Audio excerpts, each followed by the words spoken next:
Shalom, apa kabar semuanya? Senang sekali ketemu di channel ini. Saya Iwan. Saudara-saudara sekalian, di video kali ini saya hendak berbagi tentang MTPJ tanggal 24 sampai 30 Juli 2022. Saudara-saudara, adapun tema yang diangkat oleh Gereja Masih Injili di Minahasa adalah mengucap syukurlah untuk kemuliaan Allah. Pembacaan Alkitab terdapat di dalam 1 Korintus 10 ayat 14 sampai 33. Saudara-saudara yang dikasihi Tuhan, sebelum kita membaca dan merenungkan firman Tuhan, marilah kita satu di dalam doa. Bapa di surga, terima kasih untuk kesempatan ini. Kami hendak membaca dan merenungkan firman Tuhan. Ya Tuhan, biarlah apa yang nantinya kami akan baca dan renungkan bersama itu boleh menguatkan kami, memampukan kami untuk mengerti dan melakukan apa yang menjadi kehendak-Mu. Ini kami Tuhan berdoa padamu, terpuji namamu, di dalam nama Yesus kami berdoa. Amin. Pembacaan Alkitab terdapat di dalam 1 Korintus 10 ayat 14 sampai dengan 33. Di bawah perikop Israel sebagai suatu peringatan. Karena itu saudara-saudaraku yang kekasih, jauhilah penyembahan berhala. Aku berbicara kepadamu sebagai orang-orang yang bijaksana. Pertimbangkanlah sendiri apa yang aku katakan. Bukankah cawan pengucapan syukur yang atasnya kita ucapkan syukur adalah persekutuan dengan darah Kristus? Bukankah roti yang kita pecah-pecahkan adalah persekutuan dengan tubuh Kristus? Karena roti adalah satu, maka kita sekalipun banyak adalah satu tubuh, karena kita semua mendapat bagian dalam roti yang satu itu. Perhatikanlah bangsa Israel menurut daging. Bukankah mereka yang makan apa yang dipersembahkan mendapat bagian dalam pelayanan mezbah? Apakah yang kumaksudkan dengan perkataan itu? Bahwa persembahan berhala adalah sesuatu? Atau bahwa berhala adalah sesuatu? Bukan. Apa yang kumaksudkan ialah bahwa persembahan mereka adalah persembahan kepada roh-roh jahat, bukan kepada Allah. Dan aku tidak mau bahwa kamu bersekutu dengan roh-roh jahat. Kamu tidak dapat minum dari cawan Tuhan dan juga dari cawan roh-roh jahat. Kamu tidak dapat mendapat bagian dalam perjamuan Tuhan dan juga dalam perjamuan roh-roh jahat. Atau maukah kita membangkitkan cemburu Tuhan? Apakah kita lebih kuat daripada Dia? Segala sesuatu diperbolehkan, benar, tetapi bukan segala sesuatu berguna. Segala sesuatu diperbolehkan, benar, tapi bukan segala sesuatu membangun. Jangan seorang pun yang mencari keuntungannya sendiri, tetapi hendaklah tiap-tiap orang mencari keuntungan orang lain. Kamu boleh makan segala sesuatu yang dijual di pasar daging, tanpa mengadakan pemeriksaan karena keberatan-keberatan hati nurani. Karena bumi serta segala isinya adalah milik Tuhan. Kalau kamu diundang makan oleh seseorang yang tidak percaya, dan undangan itu kamu terima, makanlah apa saja yang dihidangkan kepadamu, tanpa mengadakan pemeriksaan karena keberatan-keberatan hati nurani. Tetapi kalau seorang berkata kepadamu, itu persembahan berhala, janganlah engkau memakannya, oleh karena dia yang mengatakan hal itu kepadamu, dan karena keberatan-keberatan hati nurani. Yang aku maksudkan dengan keberatan-keberatan bukanlah keberatan-keberatan hati nuranimu sendiri, tetapi keberatan-keberatan hati nurani orang lain itu. Mungkin ada orang yang berkata, mengapa kebebasanku harus ditentukan oleh keberatan-keberatan hati nurani orang lain? Kalau aku mengucap syukur atas apa yang aku turut memakannya, mengapa orang berkata jahat tentang aku karena makanan yang atasnya aku mengucap syukur? Aku menjawab, jika engkau makan atau jika engkau minum atau jika engkau melakukan sesuatu yang lain, lakukanlah semuanya itu untuk kemuliaan Allah. Janganlah kamu menimbulkan syak dalam hati orang, baik orang Yahudi atau orang Yunani maupun jemaat Allah. Sama seperti aku juga berusaha menyenangkan hati semua orang dalam segala hal, bukan untuk kepentingan diriku, tetapi untuk kepentingan orang banyak, supaya mereka beroleh selamat. Sampai di sana pembacaan Alkitab. Terpujilah Kristus. Saudara-saudara yang dikasihi Tuhan, saya akan membagi 3 bagian di dalam video ini. Yang pertama adalah alasan pemilihan tema, dan kemudian apa kajian dari Alkitab, apa pembahasan tematis, sekaligus juga tentang pembahasan teks Alkitab. Dan yang ketiga adalah makna dan implikasi firman. Marilah kita mulai dengan alasan memilih tema. Saudara-saudara yang dikasihi Tuhan, kita hidup di era digital pada saat ini. Setiap hari kita bisa melihat banyak sekali berita yang dapat membuat kita mulai memikirkan tentang iman Kristen. Dan juga tentu saja yang terjadi dalam kehidupan sosial kita. Berita-berita tersebut mulai dari hal-hal yang sepele, namun juga sampai dengan hal-hal yang berat. Berat di sini saya artikan sebagai yang dapat menggoncangkan iman. Ada berita tentang makanan yang diasosiasikan sebagai makanan teman-teman kita yang di seberang, ya. Dan juga ada makanan yang makanan Kristen dalam tanda kutip, ya. Atau bahkan juga hal-hal yang berat seperti misalnya ada pendeta atau hamba Tuhan yang kemudian murtad, memilih iman percaya kepada Allah yang lain. Hal-hal seperti ini muncul di dalam notifikasi gadget kita semua, ya. Dan ini yang membuat banyak orang-orang percaya sekalipun itu mulai goyah, mempertanyakan imannya. Nah, sehingga saudara-saudara perlu sekali untuk kita sebagai orang percaya untuk senantiasa membaca firman setiap hari, bersekutu dengan Tuhan setiap hari, bukan saja hanya ke gereja pada hari Minggu atau ibadah-ibadah tertentu, tetapi membangun hubungan dengan Tuhan Yesus yang adalah Tuhan dan Juru Selamat kita. Nah, saudara-saudara yang dikasihi Tuhan, sebagai salah satu ungkapan iman kita pada Tuhan Yesus adalah dengan cara bersyukur, saudara-saudara. Kita dapat bersyukur kalau kita merasakan sukacita, mendapatkan berkat, ya, mendapatkan kenaikan pangkat ataupun promosi dalam pekerjaan, atau mendapatkan berkat secara materi. Hal-hal seperti itu mudah untuk kita mengucap syukur. Namun yang menjadi sulit bagi kita ketika kita mau mengucap syukur adalah ketika kita ada dalam keadaan yang sulit, dalam keadaan yang susah. Nah, sehingga di sini saudara-saudara dituntut kepada kita sebagai orang percaya agar senantiasa mengucap syukur dalam segala hal.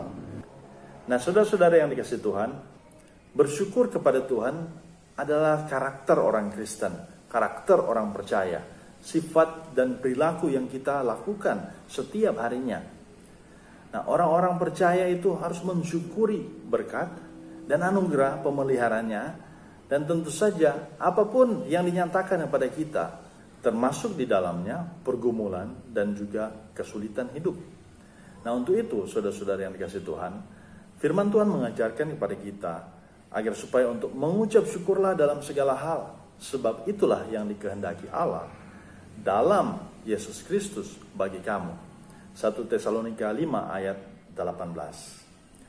Jemaat yang bersyukur kepada Tuhan diungkapkan dalam berbagai bentuk.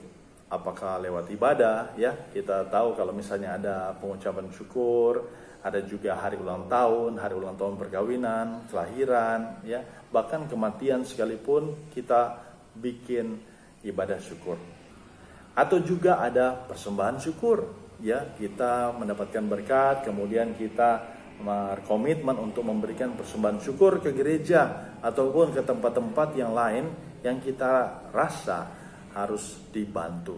Yang menjadi pertanyaan di sini adalah, apakah bentuk-bentuk ucapan syukur itu kita lakukan dengan segenap hati atau hanya dengan setengah hati? Sebab yang sering terjadi adalah tidak dapat disangkal, saudara-saudara, setiap kali kita melaksanakan ibadah syukur itu diakhiri dengan pesta pora.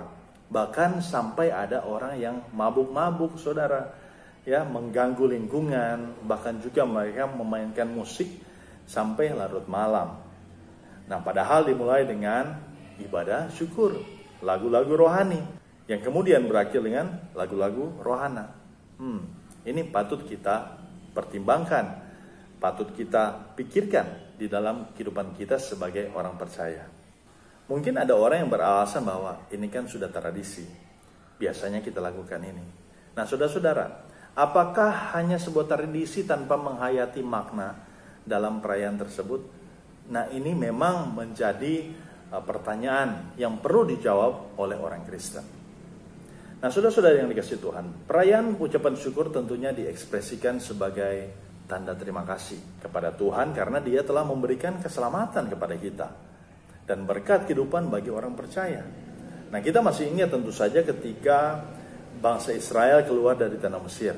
Sepanjang ada di padang gurun, ya, Musa sebagai pemimpinnya bersama dengan Imam Harun, yaitu sering melakukan korban bakaran sebagai ungkapan syukur, sehingga itu menjadi sebuah tradisi dalam iman percaya, dalam kehidupan bergereja yang dilanjutkan dari generasi ke generasi. Pengucapan syukur ini bukan saja dilakukan sebagai tanda mengucap syukur pada Tuhan, tetapi juga sangat disayangkan praktek seperti itu yang diambil dari tradisi gerejawi itu kemudian dibuat di dalam konsep-konsep kepercayaan kepada leluhur-leluhur, tua-tua, opo-opo, ya. Masih ada yang mengucap syukur kepada Allah-Allah lain, ya, lewat ritual-ritual yang dibangun. Nah, dibuat sedemikian rupa sehingga itu bisa membuat, ya, iblis memanipulasi kegiatan adat itu menjadi kegiatan penyembahan berhala. Ini tidak diinginkan oleh Tuhan yang kita imani dalam Tuhan Yesus Kristus. Kita percaya bahwa satu-satunya tujuan penyembahan kita adalah kepada Tuhan Allah. Kita menyembah kepada Raja segala Raja, Tuhan Yesus Kristus. Tidak ada yang lain, saudara-saudara. Dan itu muncul dari kehadiran Roh Kudus di dalam kehidupan kita. Ketika kita mengaku percaya kepada Tuhan Yesus, mengaku setiap salah dosa kita kepadanya, nah, Roh Kudus hadir dalam kehidupan kita dan mengubahkan kita sehingga kita mau mengucap syukur di dalam segala hal, baik bersukacita maupun di dalam penderitaan atau kesusahan. Roh Kudus memampukan kita untuk mengucap syukur. Ada pula saudara-saudara, orang-orang yang mengucap syukur, namun bukan Tuhan yang ditinggikan, tetapi dirinya sendiri yang ditinggikan. Karena apa? Mereka menonjolkan keberhasilan mereka, kesuksesan mereka, sehingga bukan nama Tuhan sekali lagi yang dimuliakan, tetapi mereka mau meninggikan diri. Nah, ada orang-orang semacam itu, dan saya berdoa agar supaya kita tidak termasuk dalam golongan orang-orang tersebut.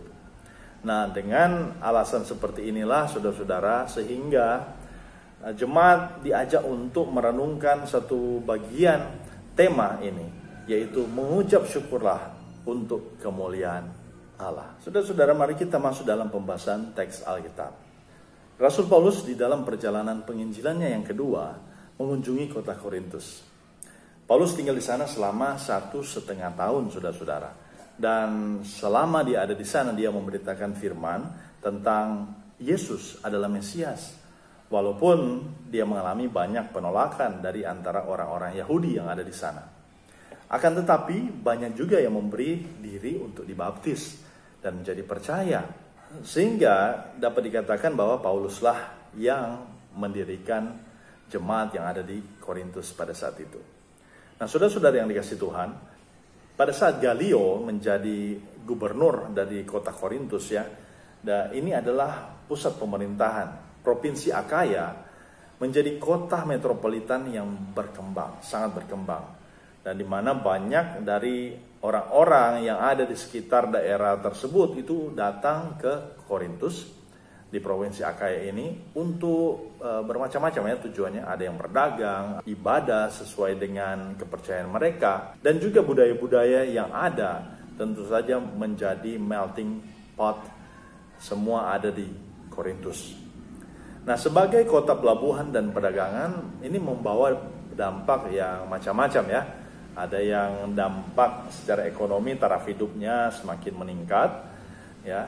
Namun juga dampak-dampak negatif lainnya seperti kejahatan, ya, kriminalitas, dan juga imoralitas, dosa-dosa seksual tumbuh dan berkembang.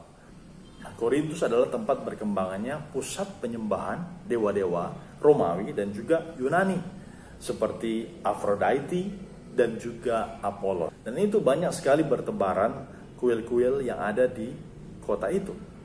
Bahkan sampai sekarang pun sisa-sisa reruntuhan dari kuil-kuil itu masih dapat kita jumpai kalau kita berangkat ke sana.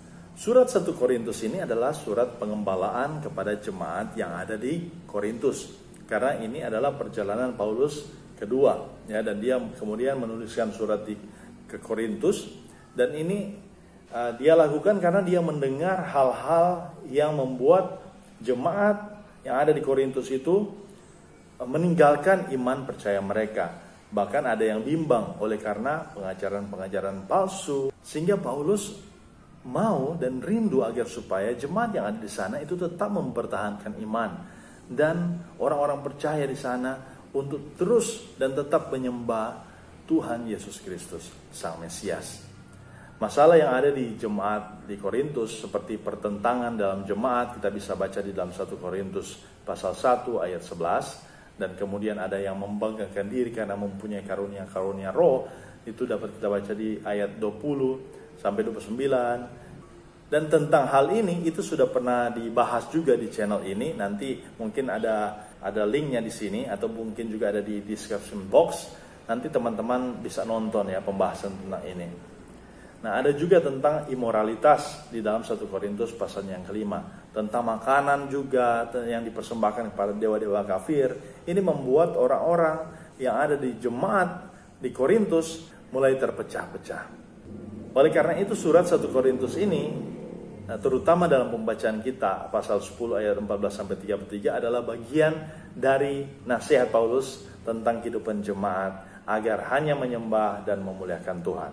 Nah, saudara-saudara yang dikasihi Tuhan, di dalam ayat 15 pembacaan kita, Paulus berbicara kepada mereka sebagai orang yang bijaksana agar supaya mempertimbangkan apa yang akan dikatakannya atau yang sudah dikatakannya lewat surat Paulus ini, agar supaya menjauhilah penyembahan berhala. Ya, dalam bahasa Yunani itu diartikan dengan melarikan diri, menjauh, ya, bajau, saudara-saudara. Paulus mau mengatakan bahwa kalau ada penyembahan berhala, menjauh darinya, menjauh dari situ, dan kembali ke jalan yang benar, saudara-saudara. Karena jemaat telah mengucap syukur kepada Tuhan dengan perayaan perjamuan kudus. Kita tahu bersama saudara-saudara bahwa gereja adalah tubuh Kristus itu sendiri. Ayat 17 di sini dikatakan, karena roti adalah satu, maka kita sekalipun banyak adalah satu tubuh. Karena kita semua mendapat bagian dalam roti yang satu itu. Yang dimaksudkan di sini adalah saudara-saudara bahwa kita adalah bagian dari Kristus. Nah, sehingga penting sekali untuk kita sebagai orang percaya, sebagai orang Kristen, untuk menyadari hal ini. Jangan sampai saudara-saudara ada hal-hal yang menarik kita untuk membelokkan fokus kita daripada Tuhan. Nah, apakah itu bisa tentang harta, ya, tentang mungkin seseorang, ya, atau bahkan di dalam gereja sendiri, saudara-saudara. Kita gagal fokus, kita fokus pada orang-orangnya, pemimpin-pemimpinnya misalnya, tapi tidak fokus kepada Tuhan. Nah, saudara-saudara yang dikasihi Tuhan, Paulus dengan tegas memperingatkan jemaat untuk tidak terpengaruh dengan praktik-praktik penyembahan dan juga pemberian kurban orang kafir. Kita bisa baca di ayat 20. Menyembah Tuhan dan menyembah roh jahat menurut Paulus membangkitkan cemburu Tuhan yang seperti dialami oleh umat Israel pada waktu yang lalu. Nah, kita bisa belajar dari Alkitab bahwa di perjanjian lama itu banyak kali terjadi ketika bangsa Israel yang sudah diselamatkan, dikeluarkan dari tempat perbudakan, ya. Kemudian ketika mereka sudah bebas dan mereka menyembah Allah yang lain, dan itu membangkitkan cemburu Tuhan. Nah, saudara-saudara perlu diingat bahwa Tuhan kita adalah Tuhan yang penuh kasih. Tuhan Yesus penuh kasih, tapi juga Dia adalah yang adil. Nah, sehingga saudara-saudara, kalau kita melakukan satu kesalahan, pelanggaran, tentu saudara-saudara ada konsekuensinya, sehingga kita harus memberi pertanggungan jawab. Setelah Paulus menjelaskan tentang bagaimana hubungan vertikal antara Tuhan dengan manusia, selanjutnya dia menasihati kita, menasihati jemaat tentang kebebasan dan pertanggung jawab persekutuan.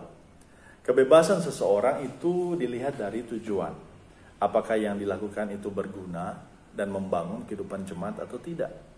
Nah, saudara-saudara, saya ada beberapa kesempatan ya memberikan materi kepada pemuda maupun juga remaja. Ya, suatu saat saya mendapatkan materi tentang passion, saudara-saudara. Nah, passion ini dapat diartikan sebagai sesuatu yang kita sukai, kita cintai untuk kita lakukan, ya.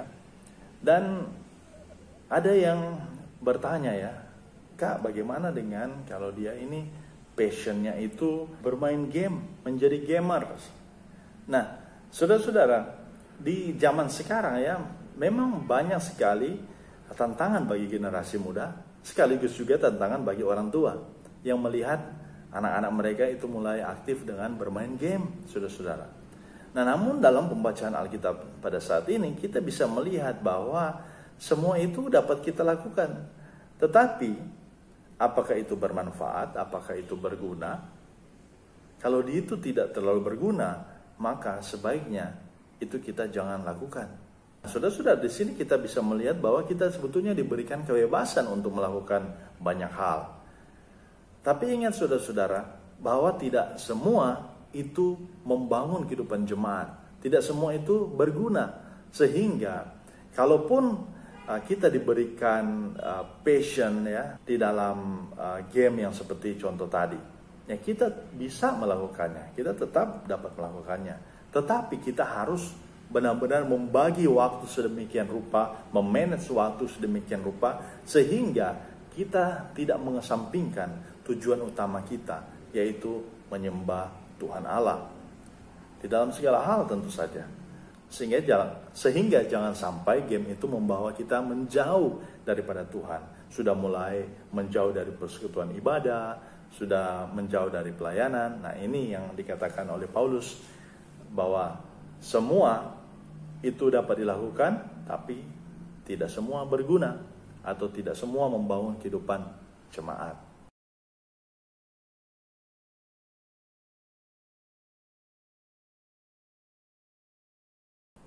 Nah, salah satu tanggung jawab sosial jemaat adalah menjadi berkat bagi orang lain dengan tidak mencari keuntungan bagi diri sendiri, namun memberikan manfaat kepada orang lain.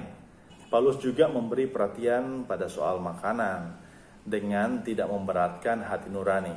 Nah, masih ingat kan saudara-saudara tentang kasus yang heboh beberapa waktu yang lalu di negara kita, ya, tentang masakan Padang olahan babi, saudara-saudara, itu heboh, saudara-saudara, ya. Nah, sehingga bagi mereka yang tidak dimenangkan di dalam kasih karunia Tuhan Yesus Kristus, maka mereka akan terus terkungkung di dalam hukum mereka, di dalam adat istiadat mereka. Bagaimana dengan orang Kristen? Kemerdekaan dalam soal makanan adalah pengakuan yang mendasar bahwa bumi dan segala isinya adalah milik Tuhan. Hanya saja sekali lagi, Bapak Ibu ya, saudara-saudara, teman-teman sekalian, tidak semuanya itu berguna. Contohnya, kalau kita secara kesehatan itu sudah tidak lagi dapat makan makanan yang berlemak, ya hindarilah makanan yang berlemak. Seperti saya, saudara-saudara, ya setiap hari sekarang sudah harus minum obat darah tinggi, tekanan darah tinggi. Sehingga saya harus menghindari makanan-makanan yang berlemak. Ya, dapat saya makan hanya dalam porsi yang kecil saja. Nah, hal-hal seperti itu saya pikir bagi jemaat Kristen saat ini ataupun masyarakat yang ada itu sudah menjadi normatif, ya, sudah menjadi biasa, orang sudah tahu. Nah, namun yang dapat disayangkan masih banyak orang yang sudah tahu tetapi tetap melakukannya, sehingga ujung-ujungnya itu bisa membuat kesehatannya terganggu dan berhubungan dengan bisa berdampak ke pekerjaannya atau pelayanannya atau apapun itu yang ada kaitannya dalam kehidupan bersama dengan keluarga. Nah, tentu saja di sini kita tidak mau hal itu terjadi.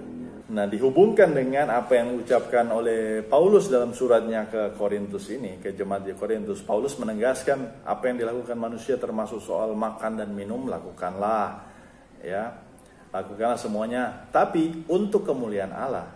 Nah, sekarang pertanyaannya, kalau misalnya kita makan kemudian membuat kesehatan kita terganggu, bagaimana kita bisa melakukan pelayanan? Dan semuanya itu ada kaitannya, saudara-saudara. Semua ada kaitannya. Namun yang paling penting di sini adalah ketika kita mau makan dan minum sesuatu, maka kita harus melandasinya itu dengan ucapan syukur. Ya, saudara-saudara, ini penting saudara-saudara untuk kita renungkan bersama-sama.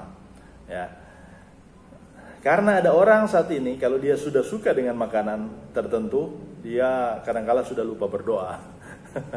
Sudah lupa berdoa, saudara-saudara, ya, langsung disikat habis. Nah, ini perlu diingatkan. Dalam pembacaan kita, Paulus mau mengingatkan baik jemaat Korintus, demikian juga kita, agar supaya kehadiran kita di tengah-tengah masyarakat itu tidak menimbulkan syak.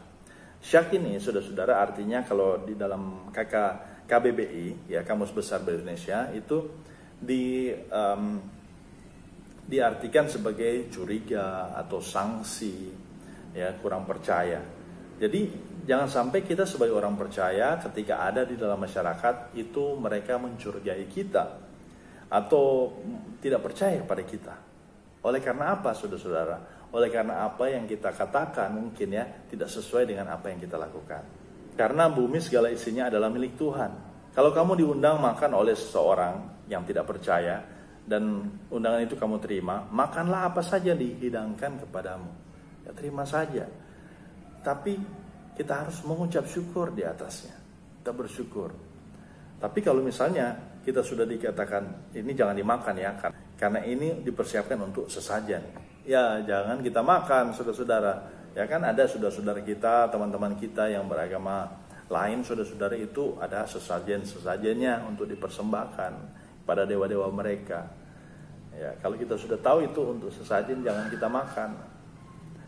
Nah, saudara-saudara, yang lucunya di sini saya pernah mendengar juga ada orang yang mempersembahkan sesuatu kemudian ditaruh di kubur, tetapi ada orang juga yang memakannya.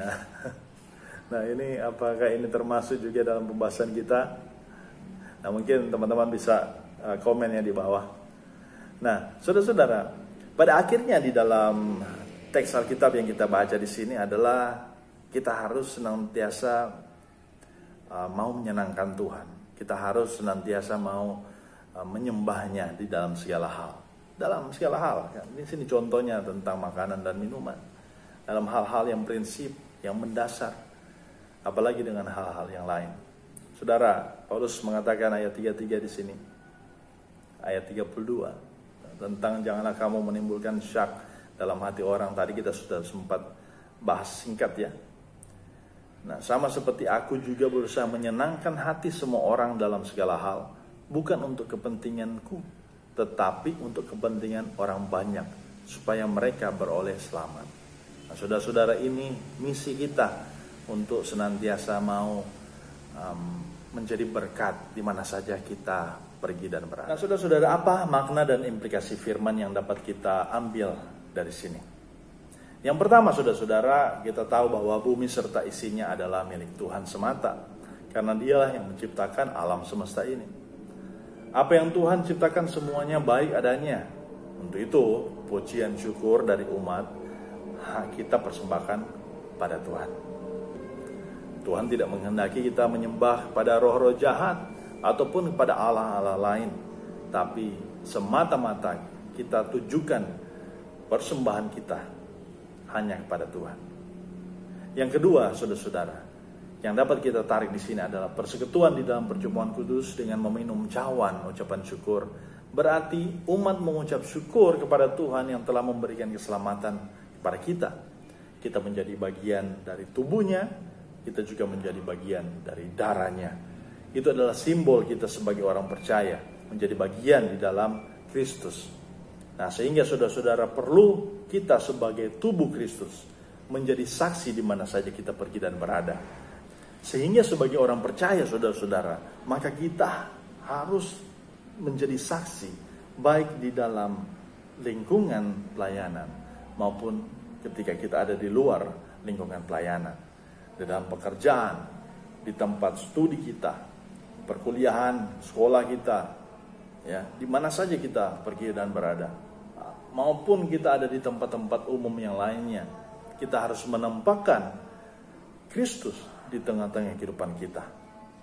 Yang ketiga adalah saudara-saudara, yang kita dapat ambil di sini adalah Tuhan Allah menghendaki kehidupan orang percaya untuk mengucap syukur bagi kemuliaan namanya. Memuliakan nama Tuhan lewat mengucap syukur dapat kita lakukan dengan orang-orang percaya yang lainnya, ya, baik secara bersama-sama maupun dengan kelompok kecil lainnya.